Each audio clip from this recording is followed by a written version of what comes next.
এইটা যুক্তি।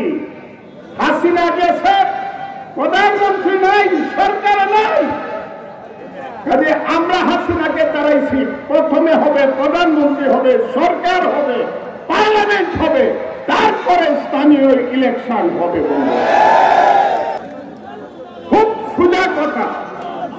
শেখ হাসিনা সরকার, আপনি 14 সালে মানুষকে ভোট দিতে দেন নাই। 153টা পার্লামেন্ট সিট বিনা ভোটে নির্বাচিত করেছেন। মনে রাখেন, 2018 সালে ব্লাফ দিয়ে আমাদেরকে ইলেকশনে নিয়েছিলেন, নিয়ে আপনি দিনের ভোট রাইতে করছেন, নিশি রাইতের এমপি বানাইছেন। 18 সালে মানুষকে আপনি বঞ্চিত করছেন ভোট থেকে। আর 7 জানুয়ারি 24 সাল আমি আর জামির ভোট করছেন।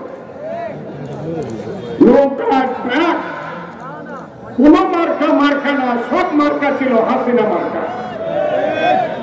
সেই 24 সালের ইলেকশন, 3টে ইলেকশন, আজকে যে যুবকের বয়স 36 বছর, এখন পর্যন্ত সে একটা ভোটও দিতে পারে নাই বাংলাদেশ।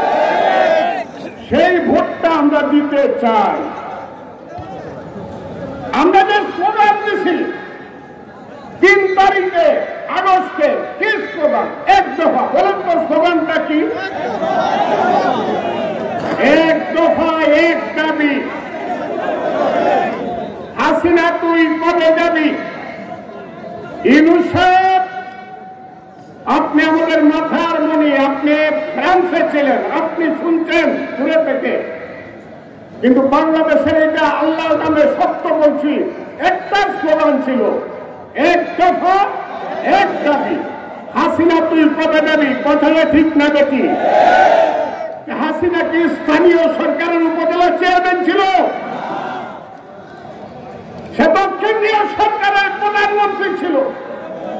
আমরা তো কেন্দ্রীয় সরকার, পার্লামেন্টের সরকারের পতন চাইছিলাম। কথাটা ঠিক না বেটি বলেন? পার্লামেন্ট সরকারের পতন চেয়েছিলাম বলেই তো, কেন্দ্রীয় সরকারের পতন চেয়েছিলাম বলে তো এখন কেন্দ্রীয় সরকারের ইলেকশন হবে। এটা যুক্তি না কুযুক্তি? এইটা যুক্তি। হাসিনা গেছে, প্রধানমন্ত্রী নাই, সরকার নাই, কাজে আমরা হাসিনাকে তাড়াইছি। প্রথমে হবে প্রধানমন্ত্রী হবে, সরকার হবে, পার্লামেন্ট হবে, তারপরে স্থানীয় ইলেকশন হবে।